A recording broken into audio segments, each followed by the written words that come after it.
Good evening, welcome to evening bulletin. ఇసుక రవాణాపై నిరంతరం నిఘా పెట్టాలని ఆర్డీఓలు తహసీల్దార్లను ఆదేశించారు జిల్లా కలెక్టర్ సందీప్ కుమార్ ఝా. రాజన్న సిరిసిల్ల జిల్లా కలెక్టరేట్ నుంచి జిల్లాలోని సిరిసిల్ల వేములవాడ ఆర్డీఓలు మండలాల తహసీల్దార్లతో వీడియో కాన్ఫరెన్స్ ద్వారా సమీక్షా సమావేశం నిర్వహించారు. జిల్లాలో అనుమతి ఉన్న ఇసుక రీచ్ల నుంచి మాత్రమే ఇసుక తరలించాలని, డ్రైవర్కు డ్రైవింగ్ లైసెన్స్ తప్పనిసరిగా ఉండాలని స్పష్టం చేశారు కలెక్టర్. అనుమతి లేని వాగుల నుంచి ఇసుక తరలించకుండా నిఘా పెట్టాలని సూచించారు. అక్రమంగా ఇసుక తరలించే వారిపై కేసులు నమోదు చేయాలని, ఇసుక అక్రమ రవాణా జరగకుండా కందకాలు తవ్వించాలని ఆదేశించారు. వేములవాడ రాజరాజేశ్వర స్వామి ఆలయంలో భక్తుల సౌకర్యార్థం ఏర్పాటు చేసిన భారీ ఫ్యాన్ను ఆలయ ఈవో వినోద్ రెడ్డి ప్రారంభించారు. ఎండాకాలం సమీపిస్తున్నందున భక్తులకు ఇబ్బంది తలెత్తకుండా ఆలయంలో ఫ్యాన్ ను ఇన్స్టాల్ చేశారు. కార్యక్రమంలో ఈ రాజేష్, డి మైపాల్ రెడ్డి, ఏఈ రామకిషన్ రావు, ఆలయ పర్యవేక్షకులు వరి నరసయ్య సిబ్బంది ఉన్నారు.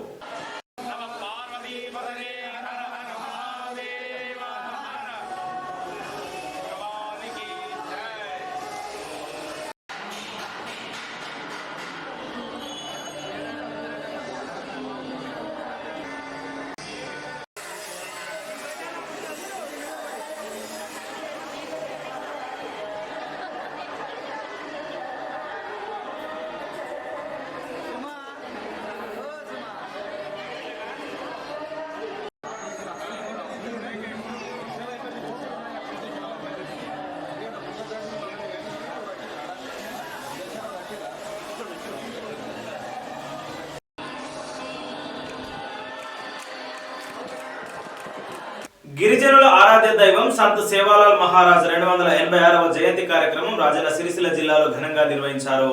కార్యక్రమానికి ముఖ్య అతిథిగా ప్రభుత్వ విప్ వేములవాడ ఎమ్మెల్యే ఆది శ్రీనివాస్ హాజరై ఘనంగా సేవాలాల్ మహారాజ్ చిత్రపటానికి నివాళులు అర్పించారు.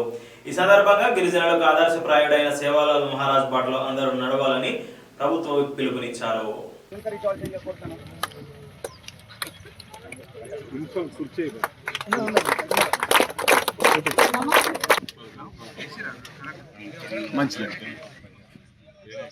మా బంజారా నాయకులు మాల పంతులు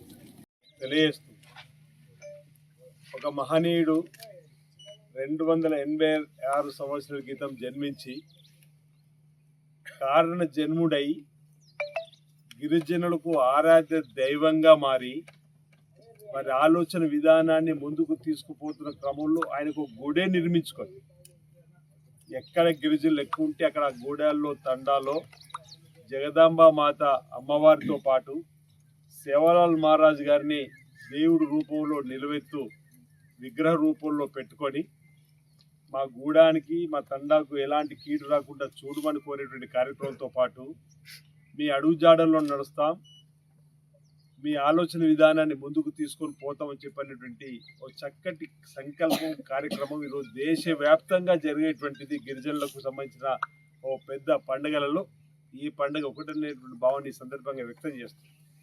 ఆయన చరిత్ర ఇప్పుడే శర్మన్ చెప్పినప్పుడు ఆయనే చిన్న వయసులోనే తల్లిదండ్రులతో పాటు లేదా ఇతరతర కార్యక్రమంతో బయటకు వెళ్ళినప్పుడు ఇతరులు కష్టాలు ఉంటే ఆ కష్టాల్లో తోడుగా ఉండేటువంటి కార్యక్రమంతో పాటు తనకేదన్నా భోజనం ఉంటే ఆ భోజనాన్ని ఇంకా ఆకలితో ఉన్నటువంటి వారికి అందించి అతను ఇతర భోజనాన్ని చేసడానికి కోసం చేసేటువంటి ప్రయత్నం. అంటే కష్టాలు ఉన్నటువంటి వారికి అండగా నిలబడాలని చిన్న వయసులోనే నిర్ణయం తీసుకొని ఆయన యుక్త వయసు వచ్చిన తర్వాత కూడా దేశవ్యాప్తంగా ఉన్నటువంటి బంజారాలకు అందరికీ కూడా ఒక భాషను కూడా ఉండాలని చెప్పినటువంటి ఆలోచనతో ఒక భాషను కూడా నేర్పి, అంటే మీరు దేశంలో ఎక్కడున్నా గిరిజనులు మాట్లాడుకునేటువంటి భాషను కూడా ఆనాటి కాలంలో ఆయన అందించేటువంటి కార్యక్రమం చేస్తూ ఆనాటి కాలంలో పాశ్చాత్య పోకడలను వ్యతిరేకిస్తూ మన భావాలను ముందుకు తీసుకొని పోవాలని చెప్పిన ఆలోచనతోటి మన హైందవ ధర్మాన్ని, మన సనాతన ధర్మాన్ని, మన హిందూ ధర్మాన్ని కూడా మనం ఏ విధంగా పాటించాలని చెప్పినటువంటి ఒక మహానాయకుడిగా ఆనాటి మరి రోజుల్లోనే ఈరోజు మంచికే మద్దతు ఇచ్చేటువంటి కార్యక్రమం, మంచికి సన్మార్గంలో నడిచేవారికే భవిష్యత్తు ఉంటుంది అనేటువంటి భావనను ఆనాటి రోజుల్లో చెప్పినటువంటి మరి అలాంటి మహనీయుడికి సంబంధించినటువంటి జయంత్యుత్సవం జరుపుకోవడం ఆనందదాయకం, శుభదాయకం అన్నమాట సందర్భంగా మీ అందరూ కూడా తెలియజేస్తారు. సిరిసిల్లలో పవర్లూమ్ కార్మికులు ఎదుర్కొంటున్న సమస్యలపై కార్మిక సంఘం CITU Telangana powerloom workers union ఆధ్వర్యంలో సమావేశం నిర్వహించారు. 2023 సంవత్సరానికి గాను కార్మికులకు రావాల్సిన యార్న్ సబ్సిడీ, కూలీ పెంపు, వర్కర్ టు ఓనర్ పథకం తదితర అంశాలపై చర్చించారు. ఈ సందర్భంగా శాంతినగర్ నూతన కమిటీని ఎన్నుకున్నారు. కార్యక్రమంలో పవర్లూమ్ వర్కర్స్ యూనియన్ రాష్ట్ర అధ్యక్షులు మూషం రమేష్, జిల్లా అధ్యక్షులు కోడం రమణ, సందుపట్ల పోచమల్లు తదితరులు ఉన్నారు. రోజుకు 1000 రూపాయల వేతనం వచ్చే విధంగా కూలీ, వర్కర్ టు ఓనర్కు సంబంధించి 60 ఏళ్ల వయసును పెంచాలి. ఈరోజు శాంతినగర్ పవర్లూమ్ వర్కర్ల సమావేశం ఇక్కడ స్థానికంగా ఉన్నటువంటి పద్మశాలి సంఘం ఆవరణలో జరిగింది. ఇక్కడ పవర్లూమ్ కార్మికులకు సంబంధించిన అన్ని విషయాలు మాట్లాడడం జరిగింది. భవిష్యత్తులో రాబోయే కాలంలో పోరాటం చేస్తానికి కూడా ఒక కమిటీ కూడా వేసుకోవడం జరిగింది. ముఖ్యంగా పవర్లూమ్ కార్మికుల సమస్యలు ఏవైతున్నాయో వాళ్ళ పాలిస్టర్కి సంబంధించినటువంటి కూలీ దించడం, అట్లాగే అగ్రిమెంట్ అయిపోయిన వరకు కూలీ పెంచకపోవడం అదొక సమస్య ఉంది. అట్లాగే 2023కు సంబంధించిన యారన్ సబ్సిడీ కూడా రాలేదు, అది వెంటనే విడుదల చేయాలని అదొక సమస్య ఉంది. దాని తర్వాత ఇప్పుడు ఏదైతే ప్రభుత్వం కార్మికులను యజమానులు చేయాలని ప్రకటిస్తుందో దానికి సంబంధించి ఈ కార్మికులు యజమానులు కావాలని ఇక్కడ ఉన్న కార్మికులందరూ గత 10 సంవత్సరాల నుండి సిఐటి ఆధ్వర్యంలో పెద్ద ఎత్తున పోరాటం చేసిన ఫలితంగా షెడ్లు నిర్మాణం పూర్తయింది, కానీ ఇంకా సాంచాలు రాలేదు. ఇప్పుడు ఈ కొత్తగా వచ్చిన ప్రభుత్వం వాళ్ళకు ఇస్తామని చెప్తుంది, కానీ దానిలో ఒక అంటకం కలిగించే విధంగా ప్రభుత్వం నిర్ణయం తీసుకోవడం జరుగుతూ ఉంది. అదేంటంటే ఇక్కడ ఉన్న కార్మికులు, మన పవర్లూమ్ రంగంలో పనిచేసే కార్మికులందరూ 50 ఏళ్ళు 60 ఏళ్ళ దాకా ఉన్నోళ్ళే ఉన్నారు. కాబట్టి వయసును 50 ఏళ్ళకే పెట్టాలని చూస్తుంది, కానీ దాన్ని మేము వ్యతిరేకిస్తున్నాం.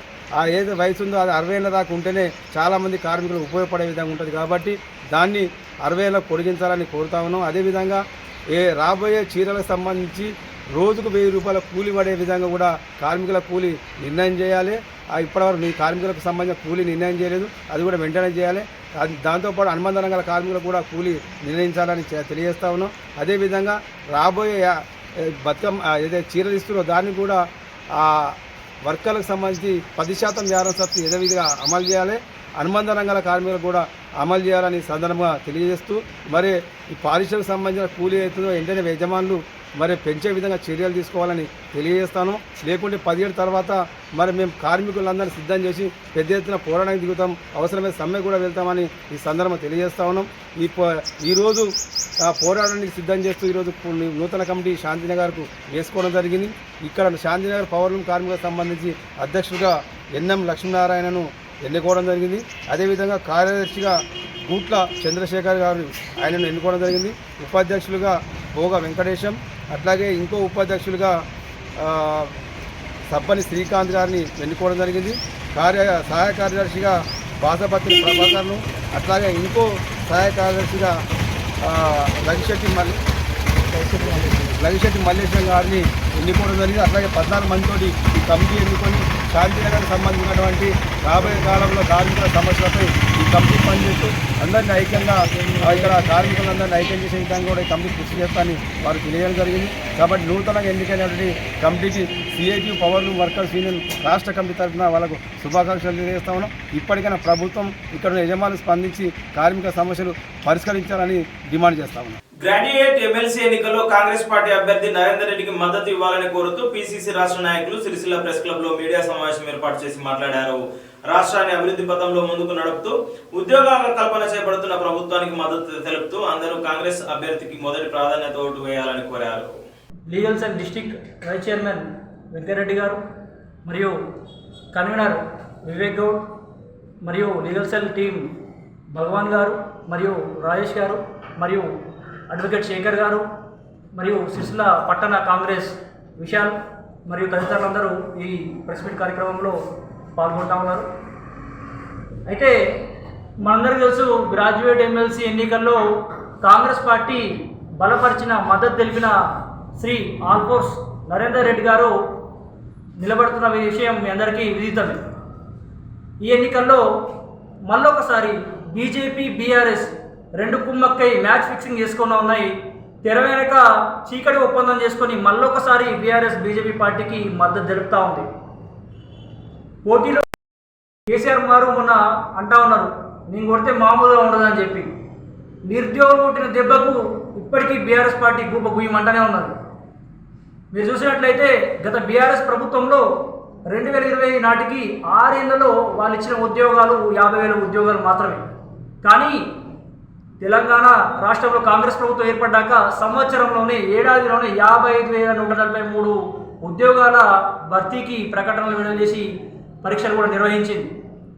ఈరోజు మీరు చూసుకున్నట్లయితే కేవలం 56 రోజుల్లోనే 11,000 టీచర్ ఉద్యోగాలను కాంగ్రెస్ ప్రభుత్వం భర్తీ చేసింది.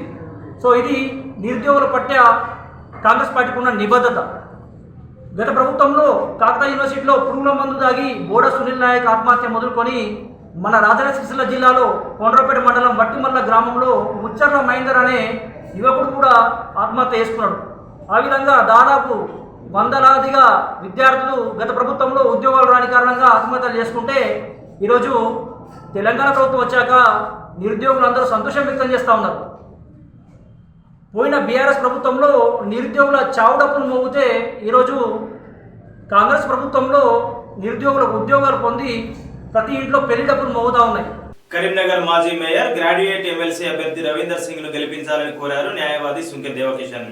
గ్రాడ్యుయేట్ ఎమ్మెల్సీ అభ్యర్థి సర్దార్ రవీందర్ సింగ్ గెలుపును కాంక్షిస్తూ ఈ రోజు సిరిసిల్ల ప్రెస్ క్లబ్ లో ప్రెస్ మీట్ ఏర్పాటు చేసి మాట్లాడారు. గ్రాడ్యుయేట్ ఎమ్మెల్సీ కరీంనగర్, మెదక్, నిజామాబాద్, ఆదిలాబాద్ పట్టభద్రుల ఎమ్మెల్సీ అభ్యర్థిగా సర్దార్ రవీందర్ సింగ్ గారు నామినేషన్ వేసారు. నామినేషన్ వేసి కంటిన్యూగా అందులో భాగంగా ప్రచారం చేస్తున్నాం. మేము నామినేషన్ కార్యక్రమంలో ఏమైందంటే బీజేపీ 1వ నంబర్ ఇచ్చారు, కాంగ్రెస్ 2వ నంబర్ ఇచ్చారు, బీఎస్పీ 3వ నంబర్ ఇచ్చారు, ఆల్ ఇండియా ఫార్వర్డ్ బ్లాక్ 4వ నంబర్ రావాలి. కానీ కుట్రలో భాగంగా, కుతంత్రంలో భాగంగా రవీందర్ సింగ్ గారికి 11వ నంబర్ కేటాయించారు. లెక్క ప్రకారం చూస్తే లేని అంటే స్టేట్ పార్టీలో లేని వాటికేమో నంబర్ 2, 3, 4 ఇచ్చారండి. అది ఏంటంటే నేషనల్ క్రాంతి పార్టీ లేనే లేదు, ఎక్కడ దళిత బహుజన పార్టీ లేనే లేదు, విద్యార్థుల రాజకీయ పార్టీ లేనే లేదు, తెలంగాణ ప్రజాశక్తి పార్టీ లేనే లేదు, తెలంగాణ ద్రావిడ ప్రజల పార్టీ లేనే లేదు, ఆల్ ఇండియా కిసాన్ పార్టీ లేనే లేదు, ఇంకోటి సమతా పార్టీ అంటే లేనే లేదు. అయినా దీన్ని లాస్ట్ కేసారు. అంటే ఆర్ఓ రిటర్నింగ్ అధికారి కాంగ్రెస్ ప్రభుత్వం కుట్రలో భాగంగా 11వ నంబర్ కేటాయించారు. దీన్ని మేము తీవ్రంగా ఖండిస్తున్నాం, వ్యతిరేకిస్తున్నాం. ఎందుకంటే 4వ నంబర్ రావాల్సింది 11వ నంబర్ వచ్చింది. అంటే రవీందర్ సింగ్ గారి నంబర్ మొదట వస్తే ఎక్కడ గెలుతాడో కనబడకుండా లాస్ట్కి ఎత్తే ఓటు ఎంట్లాడకుండా మొదటి వాళ్ళకి ఎత్తారనే ఉద్దేశం కొద్దీ లాస్ట్ నంబర్ వేసారు సార్ ఒకటి. ఇది పూర్తిగా ఎన్నికల వైఫల్యంగా మేము ఖచ్చితంగా చెప్తున్నాం. వైఫల్యం లేకపోతే 4వ నంబర్ రావాలి. వైఫల్యం ఉన్నది, కుట్ర ఉన్నది, కుతంత్రం ఉన్నది. కాబట్టి రవీందర్ సింగ్ పేరు ఎలాగ ముందుకు రావద్దని ఎంకరేజ్ చేశారు. అందులో భాగంగానే దీని మీద హైకోర్టులో మేము రిట్టేస్తున్నాం. నిన్న ప్రెస్ మీట్ కరీంనగర్లో కూడా ప్రెస్ మీట్ పెట్టి చెప్పినాం. అధికారుల తీర్థంలోపై ఎండగట్టినాం సార్. అలాగే సిరిసిల్లలో కూడా ఈరోజు సిరిసిల్ల ప్రజలకు తెలియనికే ఇక్కడ ప్రెస్ మీట్ పెట్టినాం సార్. అంటే రవీందర్ సింగ్ రాజకీయాలకు ఇవాళ కొత్తగా రాలేదు. ఎస్ఆర్ఆర్ కాలేజ్ ప్రెసిడెంట్గా, బార్ అసోసియేషన్ ప్రెసిడెంట్గా, 3 సార్లు కౌన్సిలర్గా, 2 సార్లు కార్పొరేటర్గా, ఒకసారి మేయర్గా, ఒకసారి రాష్ట్ర సివిల్ కార్పొరేషన్ చైర్మన్గా, ఇలా అంచెలంచెలుగా ఎదుగుతూ ప్రజాసేవ చేస్తూ ప్రజల్లోనే నిత్యం ప్రజలకు అందుబాటులో ఉంటూ అన్న అంటే నేను ఉన్నా అంటూ ప్రజలకు సేవ చేస్తున్నాను. ఈ సోకాల్ లీడర్లు నిన్నగాక మొన్న విద్యను వ్యాపారం చేసుకొని వ్యాపారాన్ని ఇంకా అభివృద్ధి చేసుకోవడానికి ఓవర్ నైట్గా లీడర్ అయ్యి డబ్బులు కూడగొట్టుకోవడానికి ఎమ్మెల్సీ అనే పదవిని అడ్డుపెట్టుకొని సంపాదించుకోవడానికే వాళ్ళు వచ్చారు. కాబట్టి వాళ్ళు ఒకవేళ గెలిచినా కానీ వాళ్ళు ప్రజాసేవ ప్రజలకు అందుబాటులో వాళ్ళ విద్యను అభివృద్ధి చేసుకోవడానికి, వారు సంపాదించుకున్న డబ్బులు కాపాడుకోవడానికి వారు ఎమ్మెల్సీగా పోటీ చేస్తారు కానీ ప్రజలకు సేవ చేయడానికి కాదు సార్. కాబట్టి సిరిసిల్ల పట్టణ ప్రజలకు, జిల్లా ప్రజలందరికీ చేతులెత్తి మొక్కుతున్నాం. నిత్యం ప్రజలకు అందుబాటులో ఉన్న రవీందర్ సింగ్ గారికి మొదటి ప్రాధాన్యత ఓటు వేసి అత్యధిక మెజార్టీతో గెలిపిస్తారని, అలాగే చుట్టుపక్కల ఉన్న ఫ్రెండ్స్ కూడా చెప్పి ఓట్లు వేయించాలని మనస్ఫూర్తిగా కోరుతున్నాను. జై తెలంగాణ. జై తెలంగాణ. ప్రశ్నించే గొంతు అని చెప్పి కొంతమంది లీడర్లు వచ్చి గెలిచినాక వాళ్ళ మూగపోయిన వాళ్ళ గొంతులన్నీ దేనికైనా వాళ్ళు రాజీపడి అసలు సమస్యను పక్కకు పెట్టి వాళ్ళ సొంత లాభాన్ని చూసుకున్నారు. కానీ రవీందర్ సింగ్ గారు ప్రతిపక్షంలో ఉన్నా స్వపక్షంలో ఉన్నా ఎక్కడ అవినీతి అన్యాయం ఉంటుందో అక్కడ గొంతెత్తి మాట్లాడి ప్రజలకు సమస్యలు ఏ సమస్య ఉన్నా పరిష్కరించి దాంట్లో ముందుంటారు ఎప్పుడైనా. కాబట్టి ఆయనను గెలిపించాలని కోరుతున్నాము. ఆయన గతంలో కరీంనగర్ మేయర్గా 5 సంవత్సరాలు పనిచేసి కొన్ని సంచలనమైన నిర్ణయాలు తీసుకొని ప్రజలకు చాలా సేవ చేశారు. దానిలో ముఖ్యంగా ₹1 అంత్యక్రియలతోని ఆల్ ఇండియా భారతదేశం మొత్తం సంచలనం సృష్టించింది ఆ పథకం. దాంతో కనీసం ఒక బీద వాళ్ళకి ఏమీ లేని 700 మందికి ఆయన అంత్యక్రియలు జరపడం జరిగింది ₹1 అంత్యక్రియలతో. అట్లనే రూపాయికి నల్లా కనెక్షన్ బీద వాళ్ళకు, ₹5 భోజనం పథకం అవన్నీ తీసుకొచ్చి సామాన్య ప్రజలకు మేలు చేసి చాలా అద్భుతంగా పనిచేశారు. ఆయన 5 సార్లు 5 డివిజన్లలో వేరే వేరే డివిజన్ నుండి గెలిచిన ఏకైక నాయకుడు రవీందర్ సింగ్. ఎప్పుడు కూడా ఒక డివిజన్లో చేసి గెలవలేదు. ఆయనకున్న ఏంటంటే ప్రజలు ఏం కోరుకుంటారంటే మా డివిజన్కి వస్తే సమస్యలన్నీ పోతాయని చెప్పేసి 5 టర్న్లు 5 వేరే వేరే డివిజన్ నుండి కోరుకోవడం, అలాగనే వాళ్ళు ఆ ప్రకారం గెలిపించినారు. దాంతో అర్థమైపోతుంది ఆయన ఎప్పుడు కూడా సేవ ఏ డివిజన్లో ఏ సమస్య వచ్చినా ముందుంటారు, చేసుకుంటూ వేరు. కరోనా కాలంలో మీరు చూస్తే ఏ నాయకుడు కూడా ప్రజల్లోకి రావడానికి ఇబ్బంది పడ్డారు. కానీ రవీందర్ సింగ్ గారు ఆ కరోనా పీరియడ్లో నిత్యావసర సరుకులు కానీ వాళ్ళకు అన్నదానం కానీ ఇంటింటికి వెళ్ళి దాన్ని సరఫరా చేసి వాళ్ళని ఆదుకున్నారు. కరోనా పీరియడ్లో కరోనా టైంలో ఆయన తిరుగుతూ ఉండగా కరోనా వచ్చినా కూడా ఆయన హాస్పిటల్లో మృత్యుతో పోరాడి బయటకు వచ్చినారు. ఆయన కూడా సేవా కార్యక్రమం విడిచిపెట్టలేదు ఎక్కడ కూడా. కాబట్టి ఆయన అభ్యున్నతాన్ని బలపరచడాన్ని పట్టభద్రులను కోరుకుంటూ ఇంత దూరం రావడం జరిగింది. ఆయనకు ప్రజలకు మంచి చేయాలనే ఆలోచన తప్ప వేరేది ఉండదు. అట్లాంటి నాయకుడిని మీరు నమ్మాలా. ప్రజలకు ఏదైనా ఎప్పటికైనా ఒక మంచి కార్యక్రమం నిర్వహిస్తారు. సహకార సంఘాల కాలపరిమితి పెంచడం పట్ల హర్షం వ్యక్తం చేస్తూ ముఖ్యమంత్రి రేవంత్ రెడ్డికి రాజన్న సిరిసిల్ల జిల్లా సహకార సంఘాల తరఫున కృతజ్ఞతలు తెలిపారు. ఎల్లారెడ్డిపేట ప్రాథమిక వ్యవసాయ సహకార సంఘం అధ్యక్షులు గుండారపు కృష్ణారెడ్డి ఈరోజు సిరిసిల్ల ప్రెస్ క్లబ్ లో సహకార సంఘాల చైర్మన్లు బండ నరసయ్య, సంకినేని రామ్మోహన్ రావు, బండి దేవదాసులతో కలిసి ప్రెస్ మీట్ ఏర్పాటు చేసి మాట్లాడారు. నిన్నటి రోజున తెలంగాణ రాష్ట్ర ప్రభుత్వం రాష్ట్ర సహకార సంఘాల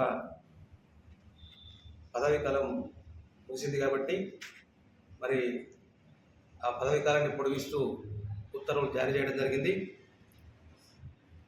పదవీ కాలాన్ని మరి పొడిగించిన ముఖ్యమంత్రి రేవంత్ రెడ్డి గారికి, అలాగే సహకార మంత్రి తుమ్మల నాగేశ్వరరావు గారికి, గౌరవనీయులు రాష్ట్ర రోడ్డు రవాణా శాఖ మంత్రి పొన్నం ప్రభాకర్ గారికి, అలాగే శ్రీధర్ బాబు గారికి మంత్రివర్యులు, అలాగే వేములవాడ ఎమ్మెల్యే ప్రభుత్వ అయినటువంటి ఆది శ్రీనివాస్ గారికి ప్రత్యేకమైనటువంటి ధన్యవాదాలు తెలియజేస్తూ ఉన్నాం.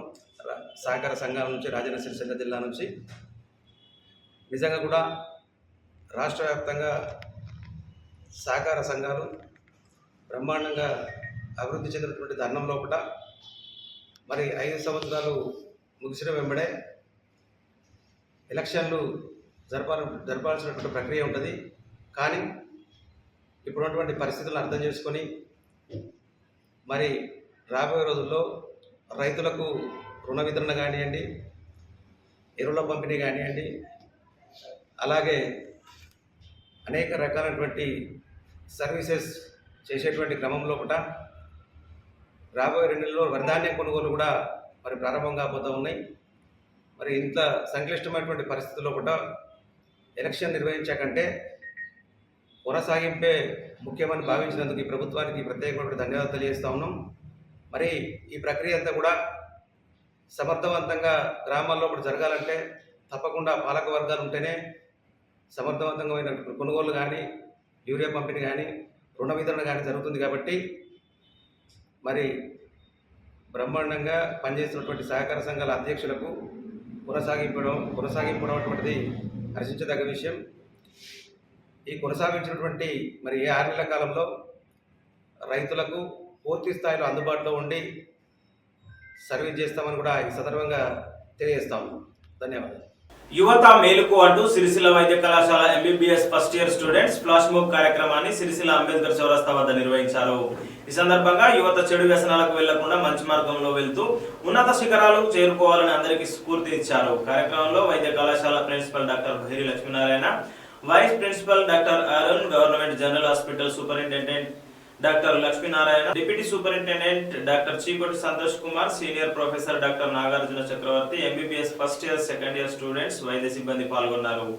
ఈ కార్యక్రమానికి సిరిసిల్ల టౌన్ సిఐ ముఖ్య అతిథిగా హాజరై విద్యార్థులను అభినందించారు. ఈ వార్తలు ఇద్దరితో సమాప్తం. తిరిగి ప్రసారమయ్యే మరో బులెటిన్లో మళ్ళీ కలుసుకుందాం. అంతవరకు సెలవు. నమస్కారం.